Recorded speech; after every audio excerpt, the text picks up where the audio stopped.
Buenos días, queridos estudiantes. Vamos a continuar con nuestra clase 6 de fisiología. Este tema es neurofisiología sensorial 1.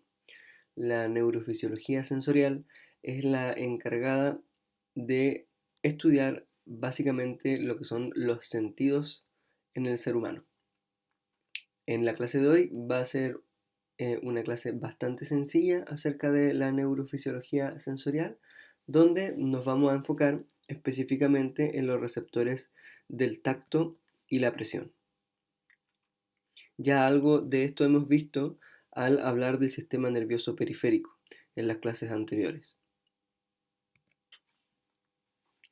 Nosotros, al estar envuelto en un ambiente, vamos a estar recibiendo información constantemente, tanto del ambiente externo como del ambiente interno de nuestro organismo. Toda esta información tiene que ser recepcionada de alguna manera y, y va a generar sensaciones y también información traducida a través de los sentidos. Pero, ¿dónde se producen las sensaciones? Si bien es cierto, por ejemplo, que los órganos sentidos de los sentidos son los encargados de captar esta información, por ejemplo, la que nos permite ver, escuchar, olfatear, saborear y tener tacto, es en realidad en la corteza cerebral donde se producen todas estas sensaciones, todas estas imágenes y todos estos sonidos. En la imagen se muestra la ubicación de las diferentes zonas del cerebro donde están ubicados los centros nerviosos que tienen relación con cada sentido. Podemos ver en color verde, por ejemplo, la zona encargada de la visión, podemos ver una zona encargada del habla, podemos ver eh, una zona encargada del gusto y olfato y otra encargada del oído. Ya habíamos visto algo acerca de la corteza motora y sensorial que se encuentran destacadas en color azul y en color amarillo.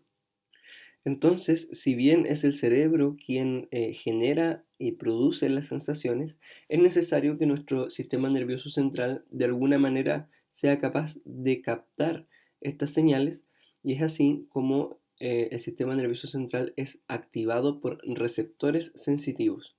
Estos receptores sensitivos lo que realizan es traducir varias formas de energía ambiental en potenciales de acción en las neuronas que van a venir a activar nuestro sistema nervioso central.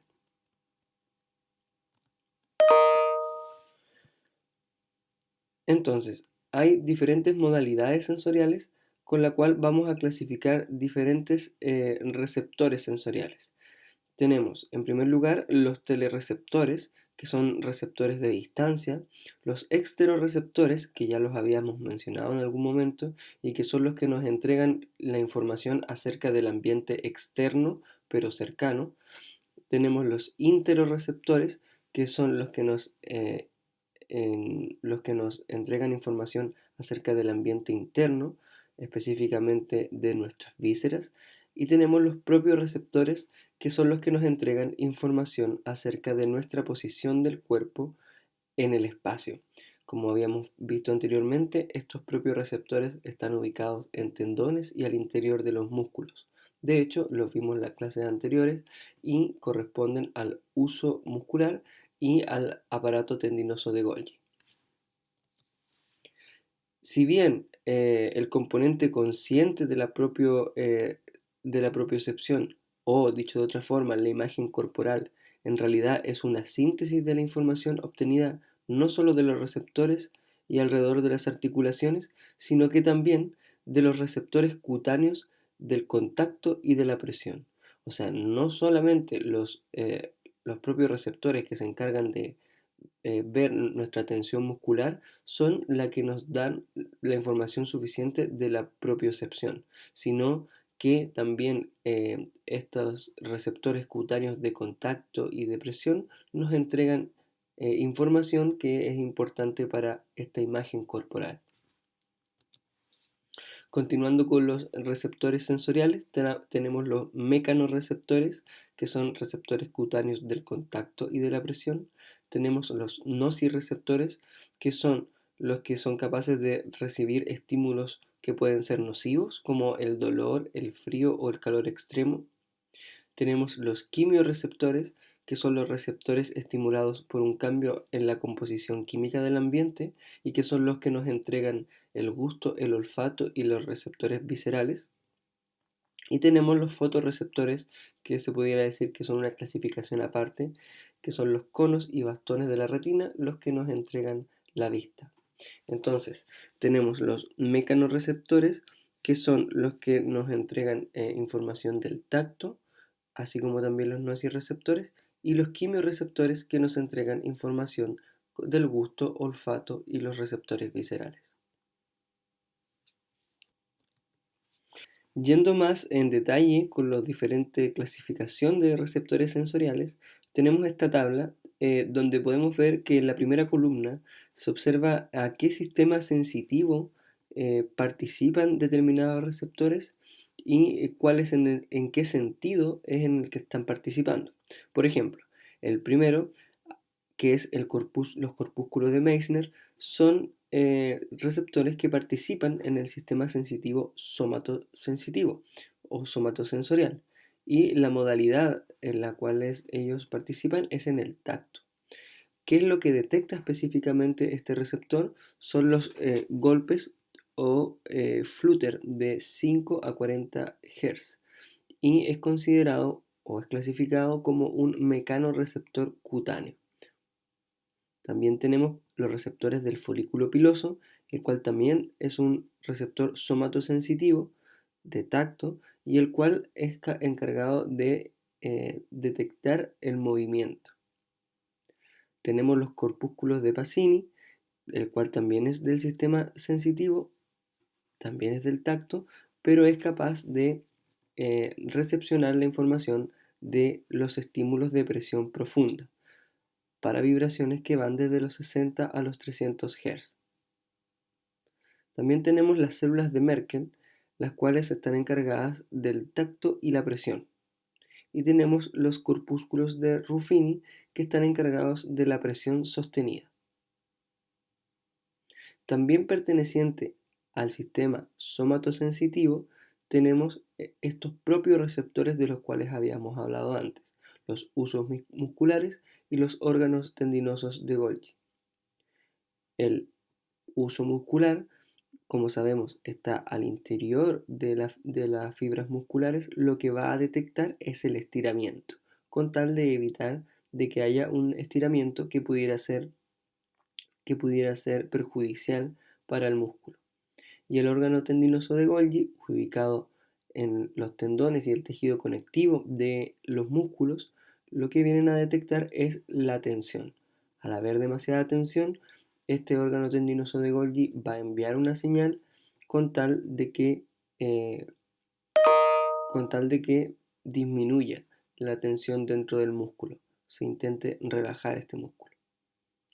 Tenemos también los receptores para frío y calor, que también son del sistema somatosensitivo, y lo que en el fondo son receptores térmicos. Tenemos también los receptores polimodales o nociceptores químicos, térmicos y mecánicos, los que son capaces de detectar sensaciones que pudieran ser riesgosas para nuestro organismo y que lo que generan es el dolor. Esto van a ser receptores químicos, térmicos y mecánicos. Entonces, estos son receptores considerados como quimioreceptores, termorreceptores y mecanorreceptores. Tenemos también específicamente un nociceptor químico, el cual nos entrega como señal no dolor, sino que prurito. Esa es la alarma que va a entregar este receptor con tal de advertir que estamos frente a alguna sustancia química que nos está irritando.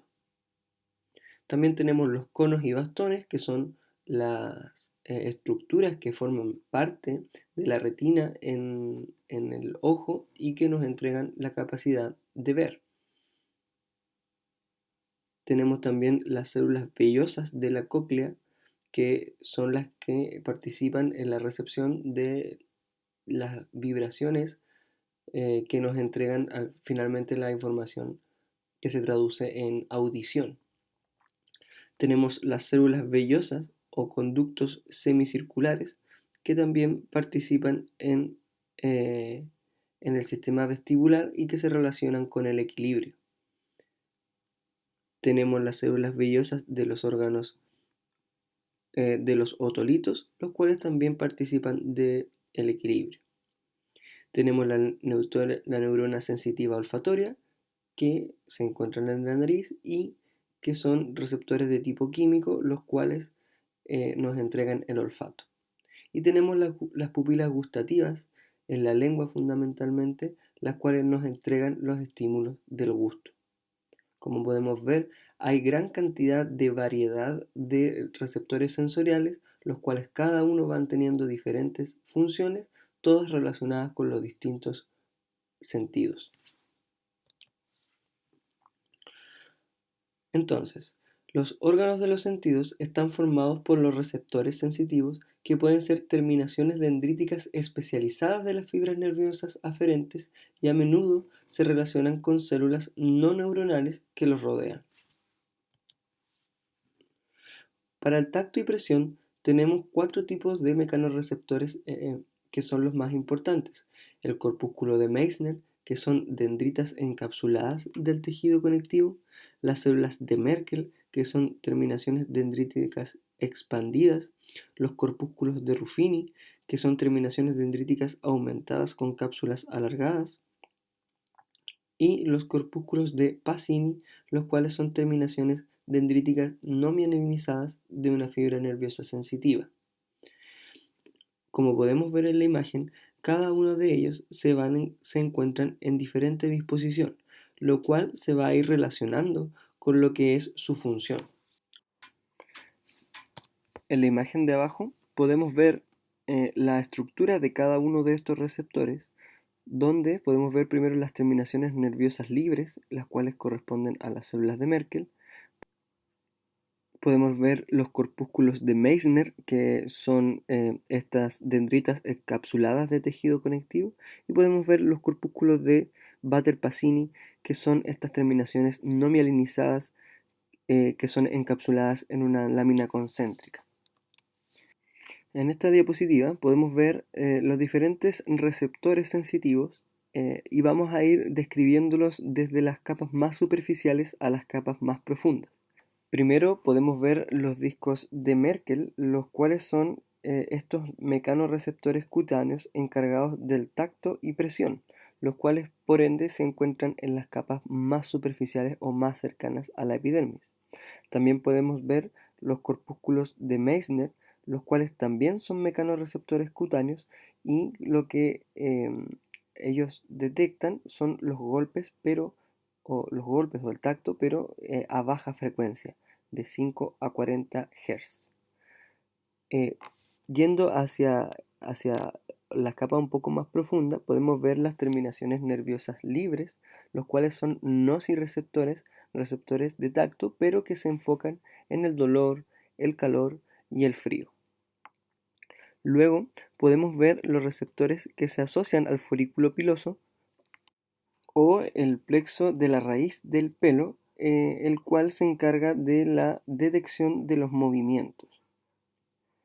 Más hacia profundo podemos ver las terminaciones de Ruffini, las cuales están encargadas de detectar el estiramiento de la piel, o dicho de otro modo, la presión que es sostenida en la piel.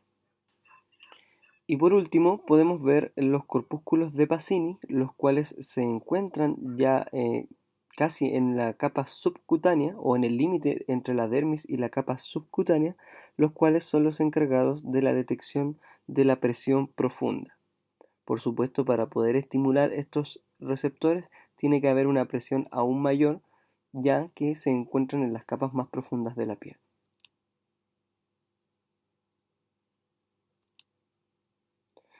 En este cuadro podemos ver, digamos, un resumen de todos los mecanorreceptores, su ubicación y su función, así como su capacidad de adaptación. ¿Por qué es importante mencionar su capacidad de adaptación? Porque es cierto que cuando nosotros estamos teniendo estímulo constante de tacto, nosotros después de un tiempo nos adaptamos o inhibimos esa sensación.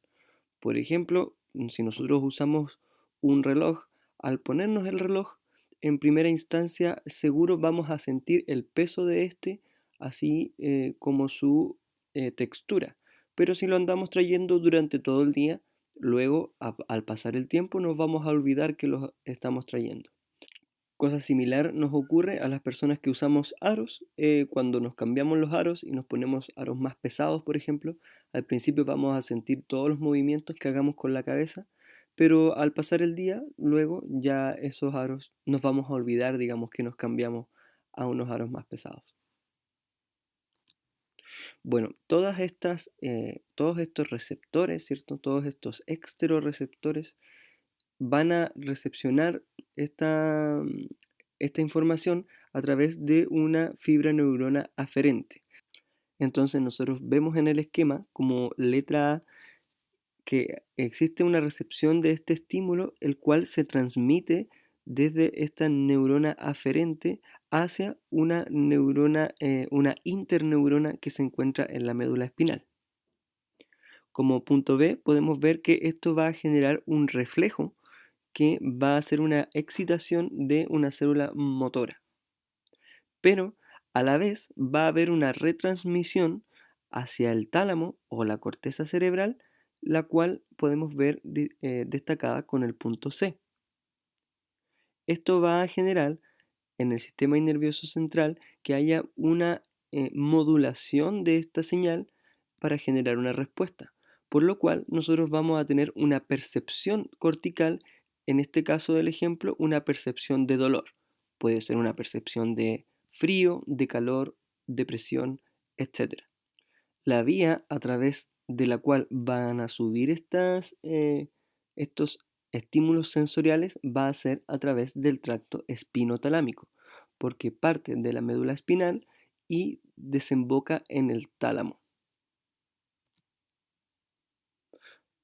Entonces, en esta imagen podemos ver cómo se destaca la corteza somatosensorial, que es la zona del cerebro donde se recepcionan todas las sensaciones eh, provenientes de las neuronas somatosensoriales. Entonces, en esta interacción, nosotros vamos a hablar de que hay neuronas de primer orden, segundo orden y tercer orden. Las neuronas de primer orden son los somas que se encuentran en el ganglio de raíz posterior. Desde aquí, la dendrita se conecta con el receptor para luego el axón penetrar hacia la médula. Esta es entonces la neurona aferente.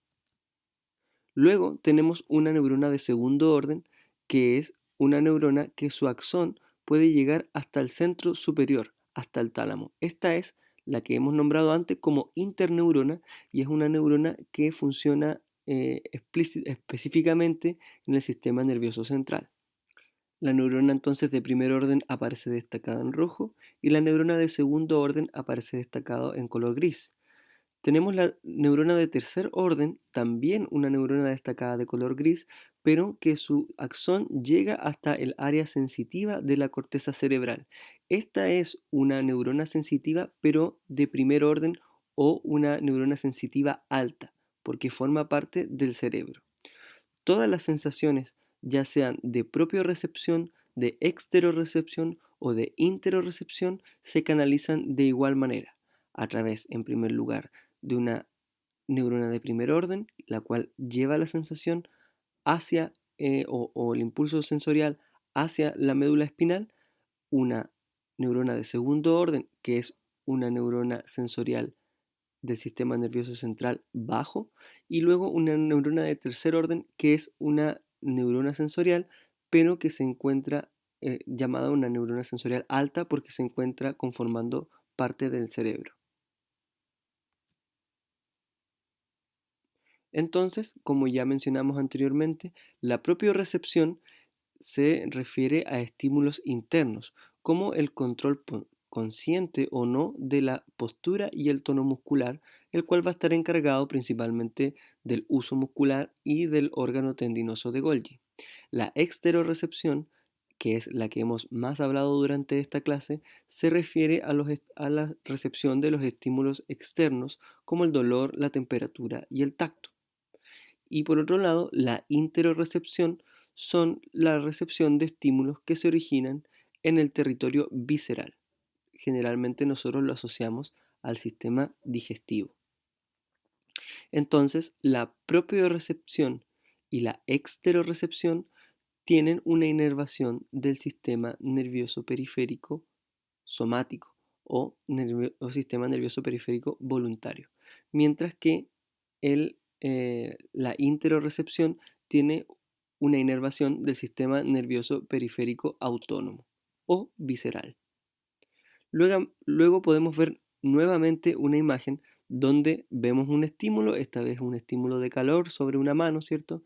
Vamos a ver nuevamente esta primera neurona, que es la neurona aferente sensitiva, que va a entrar hacia la médula, la cual se va a conectar con una segunda neurona, la cual ya pertenece al sistema nervioso central, la cual va a ascender a través de un tracto ascendente espinotalámico, el cual es llamado tracto espinotalámico lateral.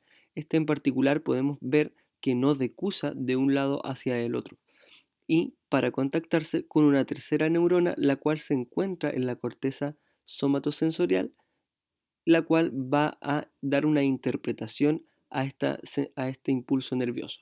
Es decir, solamente al llegar hasta esta tercera neurona vamos a sentir esta sensación de dolor. Entonces, como sabemos, eh, los estímulos sensoriales van a todos subir a través de las vías medulares ascendentes. Tenemos en la imagen un corte transversal de la médula espinal donde están destacados en color celeste las vías ascendentes y en color rojo las vías descendentes. También tenemos un color medio como lila que se refiere a las fibras que pasan en ambas direcciones. Los impulsos entonces sensoriales se transmiten a través de las fibras aferentes, las cuales van a llevar generalmente hacia el cerebelo y la corteza cerebral. El cerebelo lo que va a generar es la coordinación inconsciente de los movimientos, los cuales van a subir a través del tracto espinocerebeloso.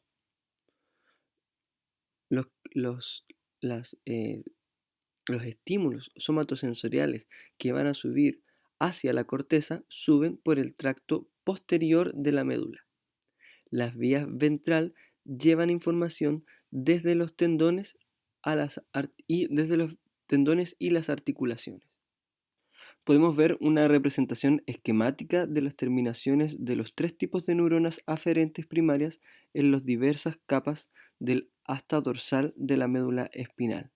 Tenemos tres tipos de neuronas, las cuales son las A beta, A gamma y las C, según los diferentes receptores que hemos estudiado. Bueno, refiriéndonos específicamente al tálamo y la corteza cerebral, las neuronas talámicas ventrales laterales llevan la información sensitiva y se proyectan de manera muy específica hacia dos áreas sensitivas de la corteza, el área sensitiva 1 y el área sensitiva 2. El área sensitiva 1 se encuentra en el giro postcentral, que también se proyecta hacia el área sensitiva 2, y el área sensitiva 2 se encuentra en la cisura de Silvio. La primera de estas áreas corresponde a la área de Brodmann, 3, 2 y 1, que es la que podemos ver en esta imagen. El área sensitiva somática 2 se encuentra en la pared superior de la cisura de Silvio, aquella que separa el lóbulo temporal del frontal y del parietal. Hay que decir que en esta área sensitiva somática 2 no se encuentra tan bien representado cada parte del cuerpo como sí se puede dar en el área somática 1, que sí está muy detallada en el giro postcentral, que es la que veremos en la imagen que se encuentra a continuación. De todas maneras, podemos ver las áreas cerebrales encargadas de la sensibilidad somática y sus regiones en esta imagen. Aquí podemos ver el homúnculo sensitivo, que ya habíamos visto alguna imagen en una clase anterior, el cual denota cuáles son las zonas de nuestra corteza somatosensorial encargadas de las diferentes partes de nuestro cuerpo. Por supuesto que las partes que están encargadas de un tacto más fino van a ser las que tengan una mayor superficie de esta corteza cerebral. Ya habíamos dicho entonces que, por ejemplo, los dedos de los pies o los genitales ocupaban una parte importante, así como también los labios, los labios, perdón, y las yemas de los dedos. No así, por ejemplo, la pierna o el tronco y la cadera, que si bien son superficies muy grandes, no están encargadas de muchas sensaciones, por lo tanto no ocupan un espacio tan grande dentro de esta corteza somatosensorial.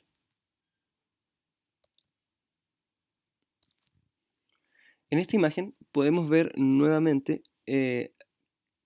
la corteza somatosensorial, la cual va a estar dividida, ¿cierto?, como extremidad inferior de vista hacia el centro, la extremidad superior, la cual va a estar, digamos, más hacia el lado parietal, y finalizando con la cara, que se encuentra en la parte más temporal de nuestra corteza somatosensorial.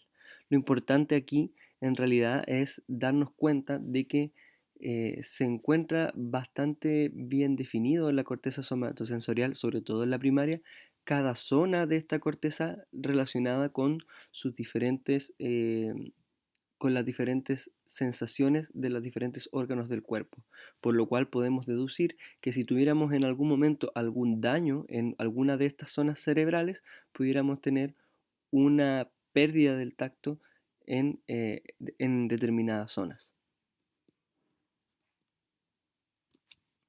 Bueno, chicos, esto fue la primera parte de la neurofisiología sensorial, bastante simple, enfocada más que nada en el tacto y en los diferentes receptores de esto. Las próximas clases vamos a ver acerca de los sentidos como la vista, el olfato y el gusto, donde se va a complicar un poquito más esto. Así que les doy ánimos, chicos, para que vayan estudiando, ya que se empiezan a acercar las pruebas, faltan 3 semanas me parece. El 1 de julio tenemos nuestra primera evaluación, así que vayan estudiando, vayan haciendo sus consultas para que no se les acumule mucha materia. Muchas gracias, chiquillos. Chao. Lávense las manos, usen mascarilla, cuídense.